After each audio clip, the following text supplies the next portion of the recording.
जब हम 43 से 1043 तक 100 की गिनती करते हैं तो इनमें से कौन कौन सी संख्याएं आएंगी? सभी सही विकल्पों को चुनिए।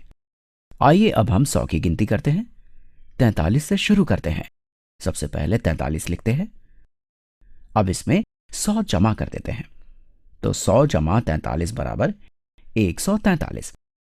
अब इसमें हम 100 जमा करते जाएंगे। अगर हम 143 में 100 जमा कर देते हैं तो ये हो जाएगा 243। ये 243 हो जाता है। अब इसमें 100 जमा करते हैं तो ये हो जाएगा 343। अब ये आपके समझ में आने लगा होगा।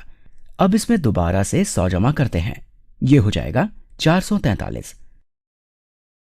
मैं सैकड़े के स्थान को हरे रंग से लिख रहा हूं ताकि आप इसको आसानी से समझ जाएं। इसमें 100 जमा करते हैं तो ये हो जाता है 543।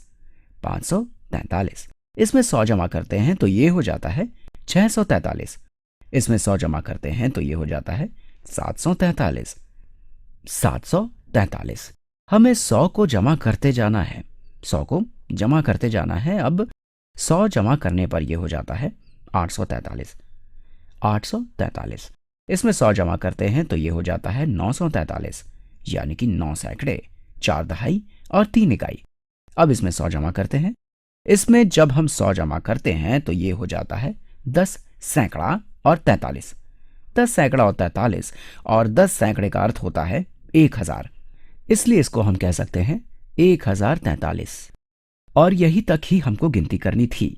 1043 यानी कि 10 सैकड़ा और 43। तो इनमें से कौन सी संख्याएं 43 से 1043 तक की गिनती में आती हैं? 44 कहीं से नहीं आता है।